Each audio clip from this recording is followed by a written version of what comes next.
예, 안녕하십니까.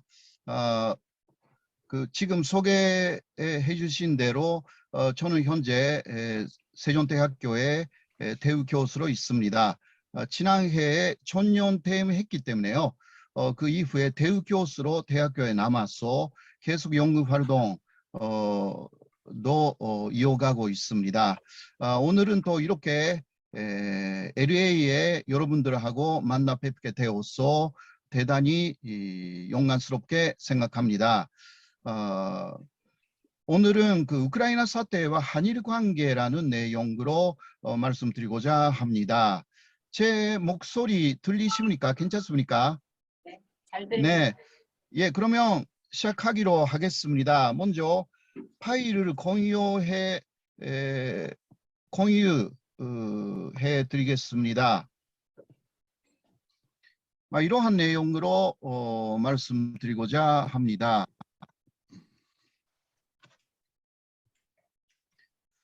먼저 그 우크라이나라는 지역에 대해서 우리가 알아야 되는 것은 우크라이나는 완충지대로서 인식되어 왔다라는 점입니다.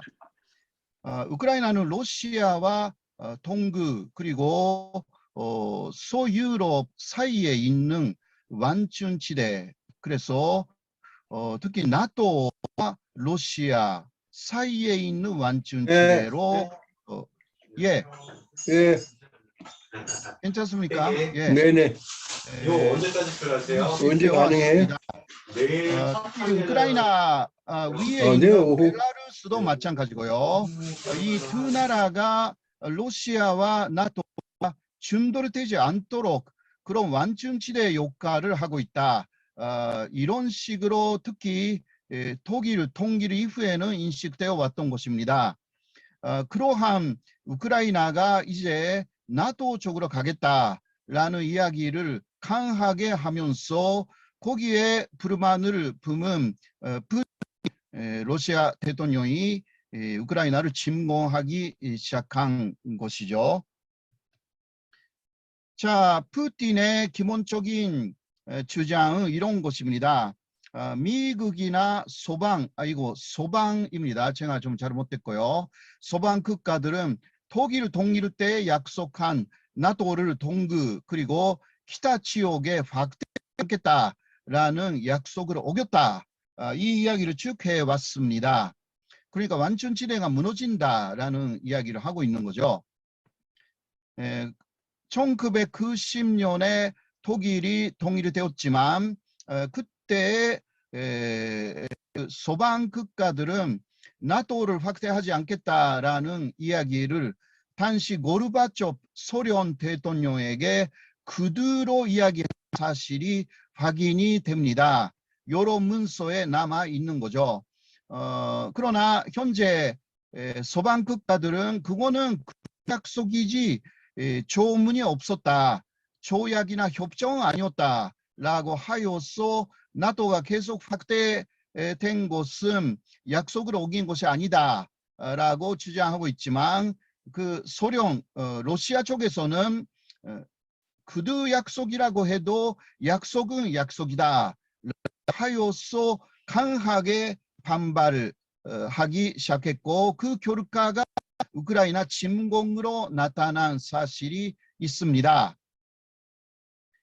그리고 좀 더 상세하게 최근의 상황을 보면요. 먼저 부다페스트 각서라는 것이 1994년에 맺어졌는데 그것이 유효적으로 작동되지 않았다라는 부분들이 있습니다. 이게 부다페스트 각서가 어떤 것이냐고 하면요. 당시 헝가리의 부다페스트에서 벨라루스 그리고 카자흐스탄 그리고 우크라이나 3국이 핵 확산 반작에 가입한다라는 그러한 조건으로 우크라이나를 비핵화하는 그러한 각서였습니다. 대신 그러나 미국, 영국, 러시아가 우크라이나 그리고 기타 두 개 나라의 최종 보장을 제공하겠다라는 약속이었던 것입니다. 우크라이나는 그것을 믿고 비핵화에 매진한 거죠. 당시 우크라이나는 세계 3위의 핵 보유 국가였습니다. 1800기 정도의 핵탄두 그리고 ICBM까지 보유하고 있었죠.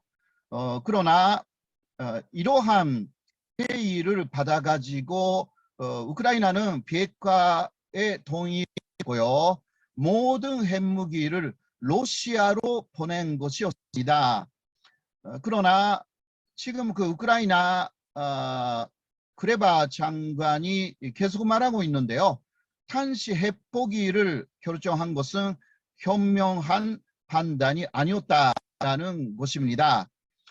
미국하고 러시아는요, 우크라이나 방식으로 비핵화를 해야 된다라는 이야기를 쭉 북한에게 해오고 있습니다. 이것은 리비아 방식이라고도 하는데요. 그러나 리비아 카다피 정권도 붕괴되었고 비핵화한 이후에요.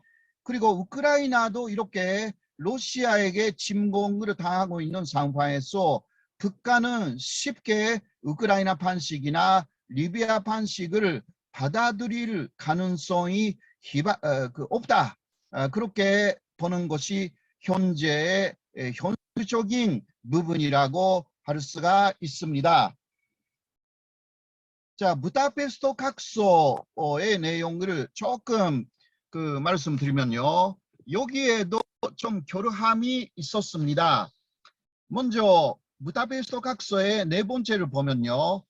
미국, 영국, 러시아는 우크라이나가 침략될 경우 UN 안보리 이사국에 우크라이나 지원 행동을 요구할 의무를 확인한다. 이렇게 되어 있었습니다. 자, 이 약속을 이 3국은 이번에 지키지 않았는가라는 부분인데요. 러시아는 우크라이나 침공했기 때문에 여기서 제외되지만 미국하고 영국은 이 약속은 사실 지켰습니다. UN 안보리 사국에게 우크라이나 지원을 요구한 사실이 있습니다. 그러나 문제는 러시아가 거부권을 행사했기 때문에 유엔군의 변성이라는 것은 무산된 사실이 있는 거죠. 그러니까 부다페스트 각서에는 우크라이나 등 3국이 침략으로 당할 경우 즉각 미국, 영국, 러시아가 도와준다라는 내용이 없기 때문에 이 부분이 맹점이 되었습니다. 여섯 번째도 마찬가지고요. 이러한 위무수행, 위문이 생길 경우 위헌한다고만 나와 있기 때문에 이게 유효한 각서가 되지 못했던 것입니다. 자, 나토의 상황을 보시겠습니다. 나토는 독일 동기를 이전에는 16개 국가였지만 현재는 30개 국가가 되었습니다. 아까도 이야기했지만 러시아는 우크라이나에게도 혹시 우크라이나가 나토에 가입한다면 핵미사일이 배치될 것이다 라는 주장을 하고 있는 거죠. 그러니까 강하게 반발을 해가지고 오히려 침공으로 나왔다. 이러한 내용입니다. 그것은 2014년에 그림도를 러시아 쪽으로 변입시킨 그 사건으로부터 사실상 시작이 있었다고 할 수가 있습니다. 그 이후에 대통령이 된 젤렌스키는요, 이러한 사태가 특히 동부의 특혜 지역에서도 다시 일어날 가능성이 있다. 그때부터 생각을 했고, 그러면 그린반도도 그렇고요. 동부 특혜의 노아산과 그러한 지역은 친러시아 우크라이나인들이 상당히 많이 살고 있기 때문에 그 가능성이 있다. 라고 생각하여서 나토 가입을 헌법에 명기하기도 한 것이었습니다. 그런 면에서는 2014년부터 러시아하고 우크라이나 대립이라는 것은 점점 본격화 되어가고 있었다라는 것을 알 수가 있습니다. 자, 그런데 이러한 사태가 한국과 일본에 어떤 식으로 영향을 미치고 있는가라는 부분을 좀 더 보시겠습니다. 러시아는 일본을 요새 협박하기 시작했습니다.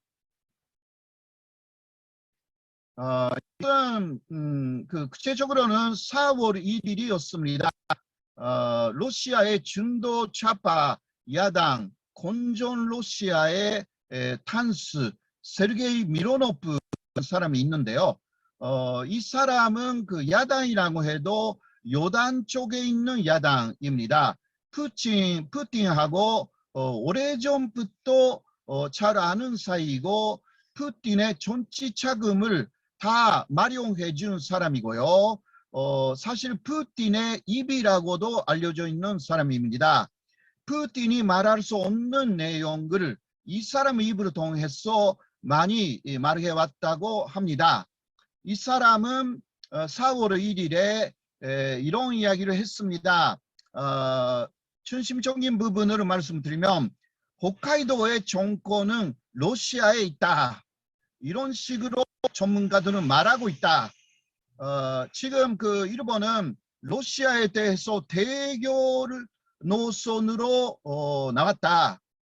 러시아가 이게 여기에 어떻게 대응하는지는 불투명하다라는 말로 시작했습니다. 상당히 중요한 부분은 홋카이도, 일본의 홋카이도는 홋카이도 아시겠지만 일본 가장 북쪽에 있는 섬이죠. 섬이라고 해도 아주 큰 섬. 일본은 4개의 큰 섬으로 구성되어 있는 나라이지만 그 가장 북쪽에 있는 홋카이도가 러시아 것이다. 이렇게 주장하기 시작한 것입니다.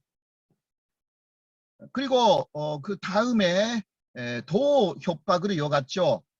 일본 전들이 2차 세계대전의 교훈과 소련군의 침공으로 개멸된 관동군의 운명을 까맣게 잊고 있지 않기를 바란다. 그렇지 않으면 일본 측의 기억을 살려야 할 것이다. 이거는 완전한 협박이죠. 이러한 말이 쭉 나왔습니다. 이 말이 한국에서는 보도되지 않았지만 일본에서는 크게 보도되었고 일본인들은 상당한 공감을 느낀 것이 사실입니다. 러시아는 현재 그리르요르도 홋카이도 북동쪽에 쭉 있는 그리르요르도에서 미사일 발사 시험을 시작하고 있습니다.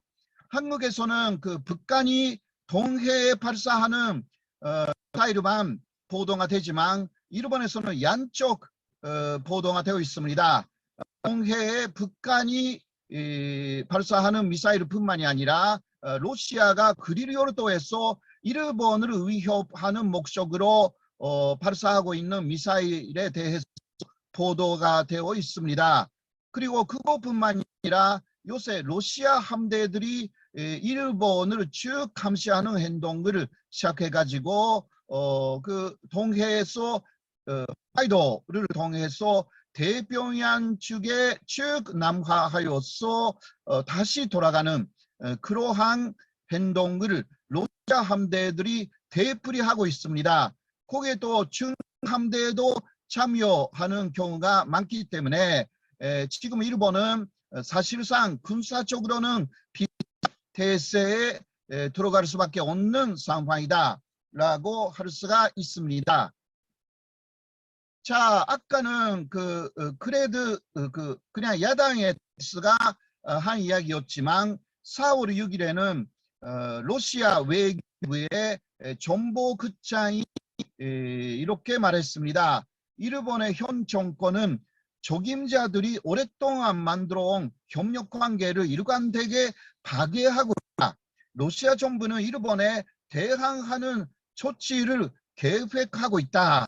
이게 정부 인사의 입으로 나왔기 때문에 더 심각하다고 일본 측은 인식하기 시작한 것입니다.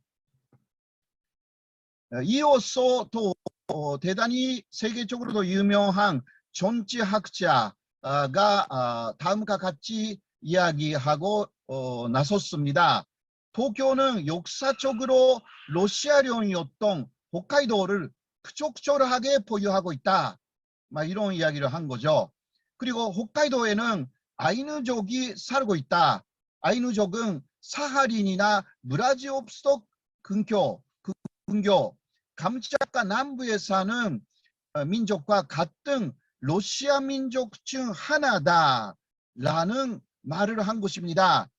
이것이 포함되어 있는 만큼 홋카이도에 살고 있는 아이누족은 러시아의 원주민이기 때문에 혹시 그 사람들이 요구를 한다면 우리는 그 사람들을 지원하기 위해서 보호하기 위해서 홋카이도에 들어갈 수 있다라는 이야기입니다.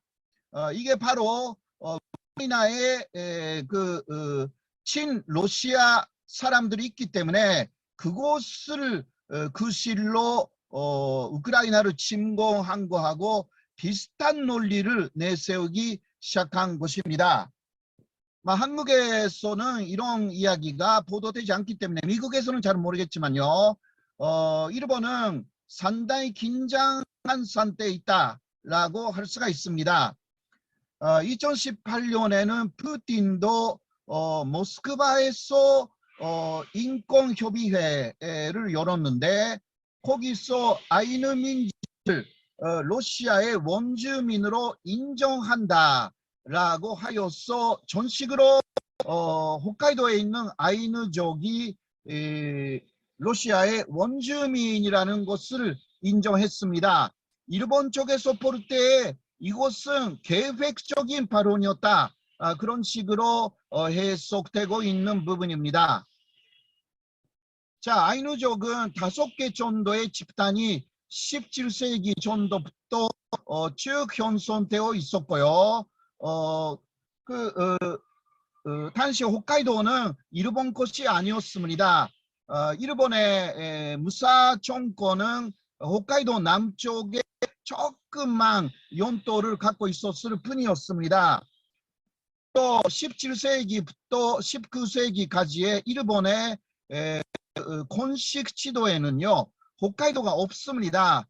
이 지도도 1615년 일본 에도 마프가 만든 공식 지도인데요. 보시면 홋카이도가 없죠.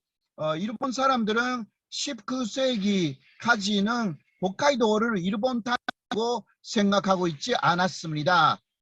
그 이후에 홋카이도를 개척하여서 일본 것으로 한 사실이 있습니다.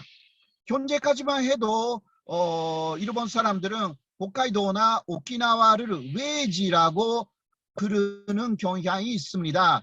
외지, 한반도도 외지였고 대만도 외지였습니다. 기타 일본을 원래부터의 일본을 일본 사람들은 내지라고 불렀던 그러한 역사가 있는 거죠. 자, 홋카이도에 살고 있는 아이누족은 지금 공식적으로는 15,000명밖에 없습니다. 그러나 자신이 아이누족이라는 것을 말하지 않고 있는 분들이 있기 때문에 사실상 얼마나 있는지에 대해서는 알 수가 없는 상황인데요. 이 얼굴을 보면 상당히 러시아 쪽에 가까운 얼굴을 하고 있는 것이 아닌가, 그렇게 사람들이 말하기도 합니다. 이 아이누족을 일본은 19세기에 간접적으로 일본 사람으로 만들었습니다.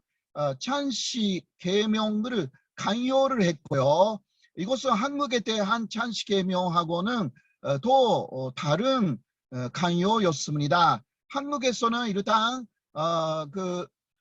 자신들이 한국 사람들이 만들어 온 이름을 인정하는 형식을 취했지만 이 아이누족에 대한 찬식 해명은 일본의 공무원들이 아이누 민족 한 사람 한 사람을 불러놓고 일본인들이 지은 이름을 그대로 쓰라고 강요해가지고 호적을 간제적으로 만들어 버렸습니다. 그렇게 하여서 아이누인 학교를 만들어서 일본 말을 강요하고 아이누어를 하여서 보호 정책을 실시했다고 하지만 이거는 완전히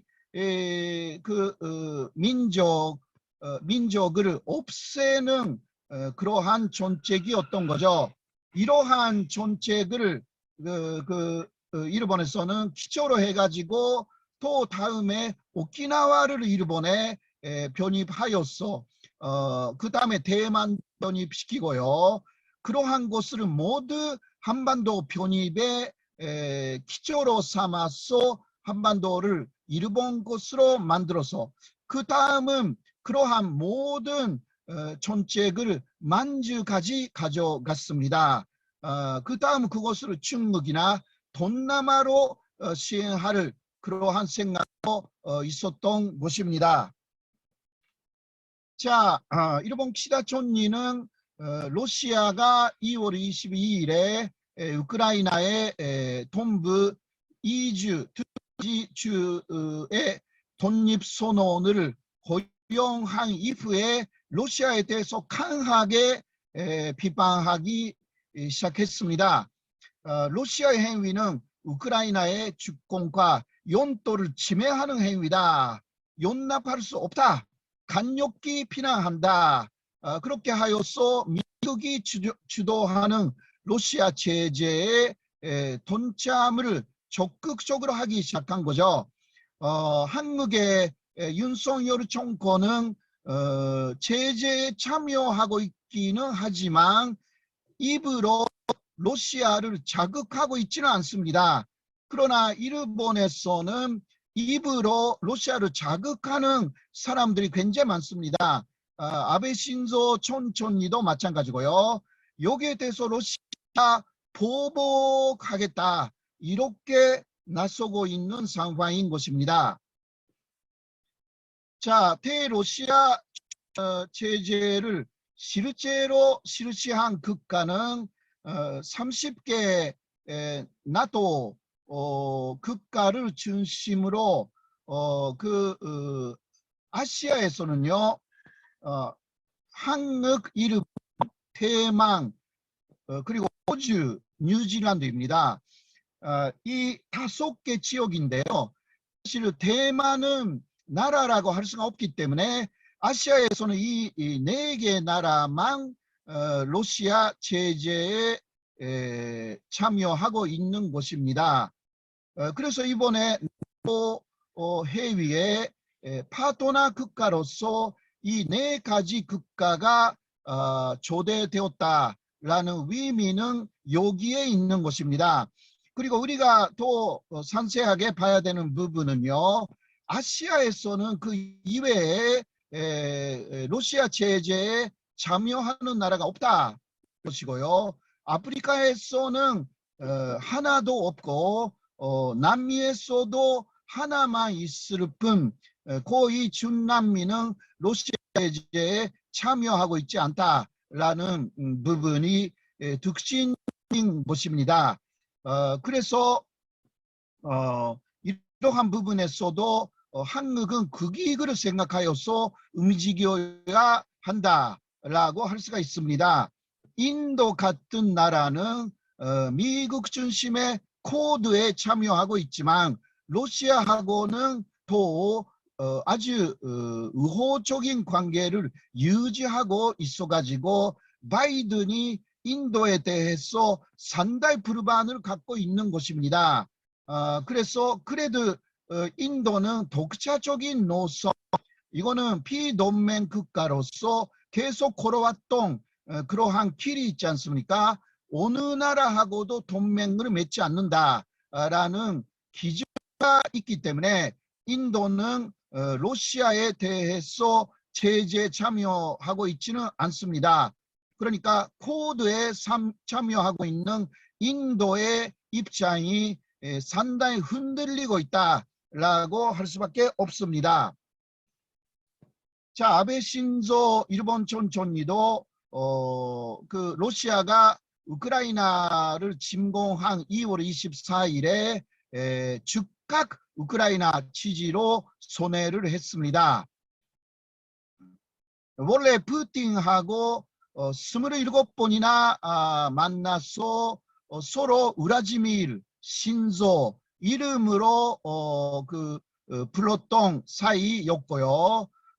아베 전 총리는 일본의 그리리오르도 문제를 해결하려고 굉장히 많은 노력을 했고, 지금 그리리오르도에는 당시 거기에 살고 있었던 일본인들이 완내할 수가 있는 그러한 협의까지 했고, 러시아하고 일본의 평화 조약도 목전에 사실 있었습니다.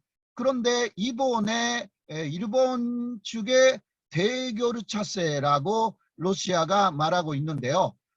그것으로 인해서 모든 것을 그 푸틴은 일본 쪽에 중단시켜 버렸습니다. 여기서 우리가 알아야 되는 부분은요, 러시아하고 일본은 평화조약, 나라 대 나라의 조약 자체가 없는 상황입니다. 그냥 서로 완내할 수 있는 그런 입장 보용하고 있는데요. 그러나 한국하고 러시아는 나라 대 나라의 기본적이 있는데 비해 러시아하고 일본은 그러한 기본적인 조약 자체가 존재하지 않는다라는 러시아하고 일본의 관계하고 러시아하고 한국의 관계는 같지 않다라는 부분을 더 우리는 깊이 알아야 할 것입니다. 아베 전 총리의 목적은 헌법 개정에 있습니다. 우크라이나처럼 되지 않기 위해서는 일본 자위대를 바꿔서 전시군대로 만들어야 한다. 그러기 위해서는 헌법을 개정해야 된다라고 하여서 3월 23일에 헌법심의회를 본격적으로 가동하기 시작한 것이 일본의 자민당입니다. 아베 전 총리는 지금은 각 지방을 순회하면서 개헌을 하여서 우크라이나처럼 되면 안 된다. 일본을 지키기 위한 전시군대를 가져야 한다. 이러한 연설을 쭉 하고 있는 상황입니다. 그래서 러시아하고의 관계를 완전히 단절을 시키면서도 아베 전 총리의 목표는 일본의 헌법 개정, 군대 부활에 있다라는 것이 새삼스럽게 확인 상황입니다. 자, 키시다 총리는 한국 대표단을 4월 말에 만났습니다. 이 부분을 좀 더 좀 보시겠습니다. 4월 말에 윤석열 정권이 보낸 아직은 정권 출범 이전이었죠. 그러나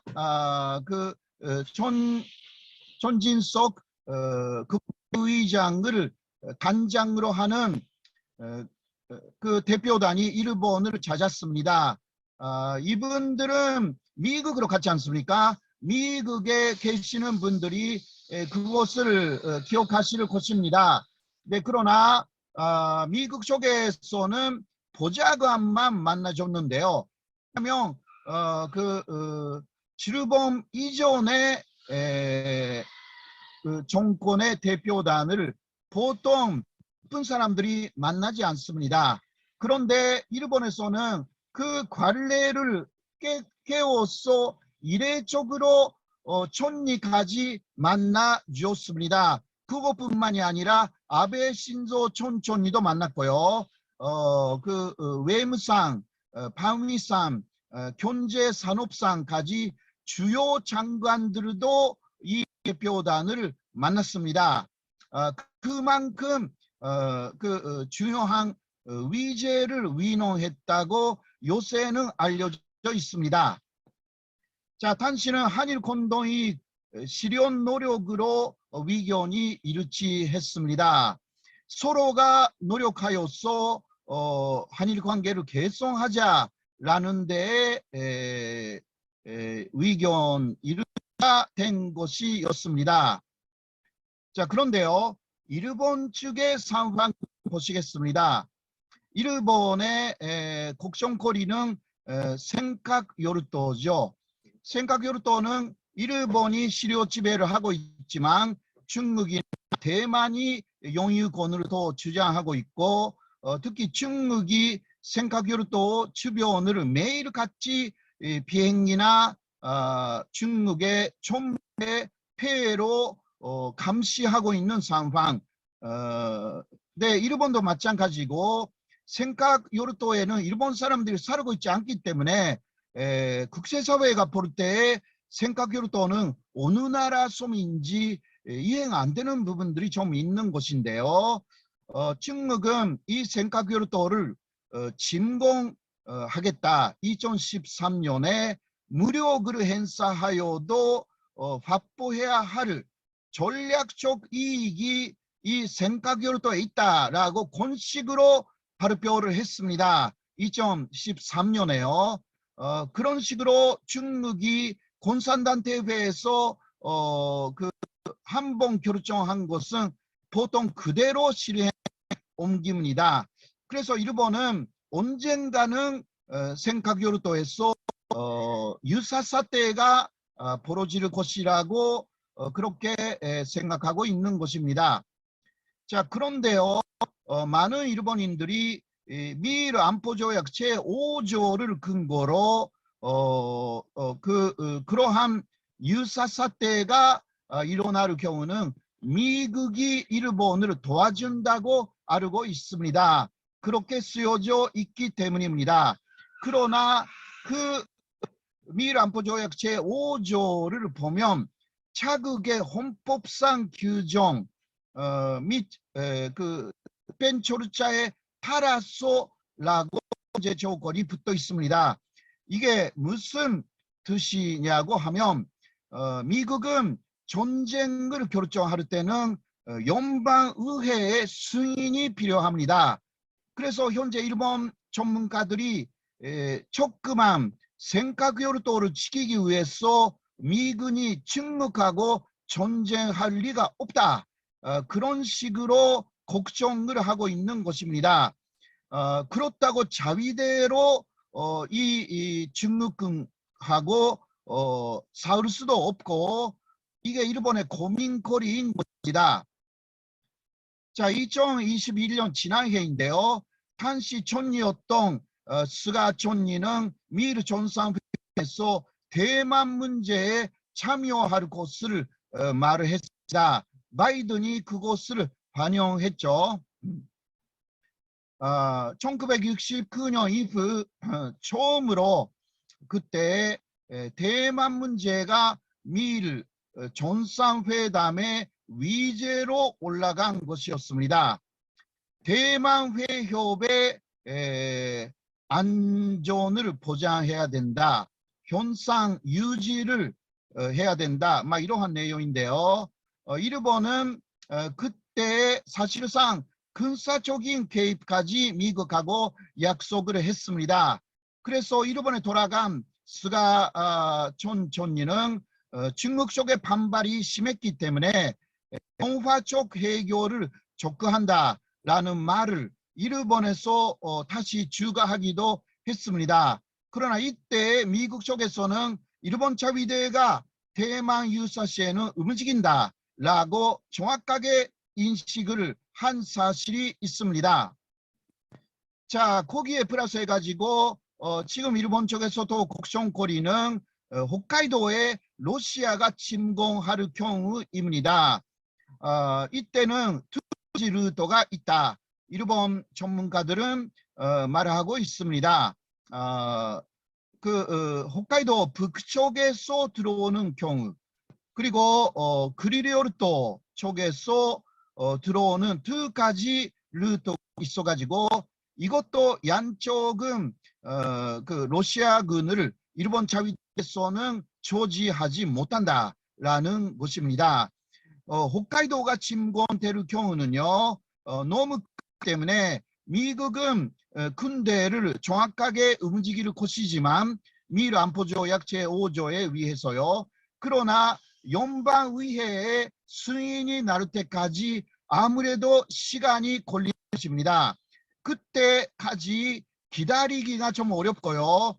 사실은 홋카이도는 러시아군에 의해서 점령당할 우려가 있다라는 것이 일본의 군사 전문가들의 거의 일치된 의견인 것입니다. 자, 그러면 그 동백산 때 연방의회가 그 미군을 홋카이도에 투입한다라는 결정을 내기까지의 시간이 있지 않습니까? 적어도 일주일, 길어지면 2주일 이렇게 되는데 그 기간을 버티기 위해서는 자위대를 도와주는 사람들이 필요합니다. 거기에 한국군이라는 대안이 지금 부상하고 있는 상황인 것입니다. 자, 나토 정상회담이 열렸습니다. 여기서 한미일 연계 강화가 미국 측하고요, 일본 측에서 강하게 그 이야기가 나왔지 않습니까? 그리고 대북 대응에 대한 한미일 협력을 추진하겠다, 이러한 이야기도 서로 확인했고요. 그리고 한미일 안보 협력을 추진하겠다, 이러한 이야기도 나왔습니다. 네, 여기서 우리가 좀 기억해야 되는 부분은 6월 12일에는 싱가포르에서 급한 장관 국제회의가 있었습니다. 국제안보회의였죠. 영국의 국제연구소가 주최를 하여서 민간적인 기구였지만 40년 이전부터 이어지고 있는 이 샹그리라 회의에 매년 각국의 급한 장관들이 참여를 하고 있는데요. 여기서도 한미일 급한 장관 회의가 있었습니다. 거기서 합의된 내용은 북한 미사일에 대해서 한미 공동으로 특히 북한 미사일이 발사되면 어디에서 언제 발사되었는지 그 정보를 정확하게 교환하여서 이제 거기에 대한 대응책을 실시하는 합동 연습을 하자라고 했습니다. 아마 이것은 지소미아가 관련이 되는 부분이고요. 그리고 이번에 나토 회의에서도 죄송합니다. 특히 키시다 총리 쪽에서 한미일 합동 군사 훈련의 이야기까지 나왔습니다. 거기에 대해서 윤석열 대통령은 즉답을 하고 있지는 않고요. 한국은 경제 안보로 참여한다라는 스탠스를 취하고 있지만 미국하고 일본은 한국까지 포함시킨 군사 삼각동맹을 사실상 10년 이전부터 추진해온 사실이 있습니다. 지금 그것이 촉기라고 생각하고 있는 것이 미국하고 일본의 입장이다 라고 할 수가 있습니다. 한국은 그 기획을 시키기 위해서 이러한 부분을 어떻게 받아들여야 하는지는 현재 윤석열 정권에서도 상당히 신중하게 접근하고 있는 부분이라고 할 수가 있습니다. 자, 거기에 좀 더 말씀드리면요.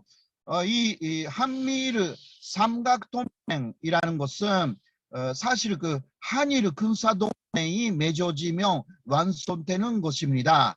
그 부분만 지금 없기 때문입니다. 한일 군사동맹의 그 기초는 지소미아, 이거는 정보, 군사정보 보안 협정, 이거는 맺어진 상황이죠. 그것을 전속으로 가동시키면 된다 라는 이야기들이 있었기 때문에 그렇게 하면 되고요. 또 하나가 있습니다. 그거는 악사라고 하여서 이거는 근사 무르차 교환 협정입니다.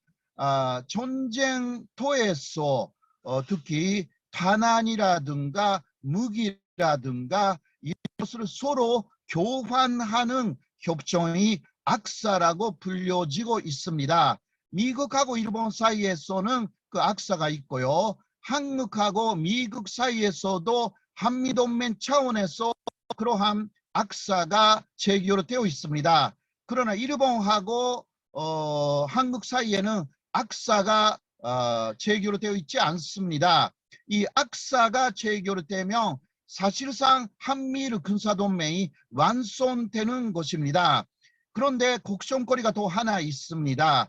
2개 정도 있는데요. 그거는 뭐냐고 하면 한반도 유사시에 일본이 한국으로 올 때에 독도를 접수해버릴 그러한 우려가 남아 있습니다.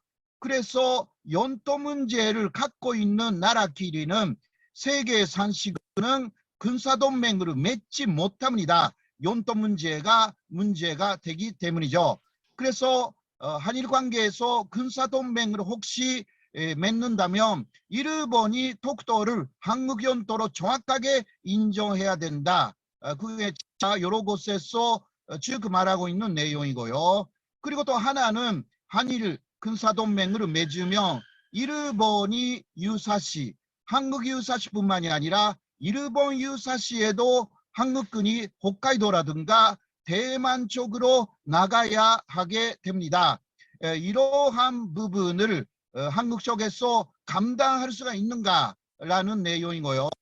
또 일본은 직업군인 제도이고 25만 명 그리고 진변제가 없기 때문에요. 일본군이 자위대가 많아진다라는 것은 그거는 있을 수가 없는 상황입니다. 여론조사를 봐도요. 전쟁이 일어나면 전쟁터에 나가겠다라는 일본인들은 요새 조사에서 13%밖에 없습니다. 한국은 거의 70%가 나가겠다고 이거 남녀 2,000명 정도의 조사를 했는데요. 세계 80개 국가에 했는데 일본은 꼴찌였습니다. 2위 리투아니아도 35% 정도 있는데 일본은 13%밖에 전쟁에 나가지 않겠다고 말합니다. 미국도 70% 정도, 중국은 80% 이상, 최고가 베트남이고 그 18%였습니다. 총을 들고 전쟁터에 나가겠다는 일본인들이 13%밖에 없는 상황에서 일본이 원하는 것은 한국군의 도움입니다. 이러한 상황에서 한국은 신중하게 그게 생각하면서 그리고 한반도 평화라는 부분을 생각하여서 북한하고 한국 사이의 남북 전쟁 제2의 한국 전쟁이 다시 한번 일어나지 않도록 하는 노력이 사실 대단히 중요하다고 할 수밖에 없습니다. 제일 우크라이나에 그러니까 일본에 있는 우크라이나 정치학자 그레고리 안드리라는 사람이 이렇게 말했습니다. 의방이라고 해도 그 사람들의 말을 무조건 듣는 나라는 망한다.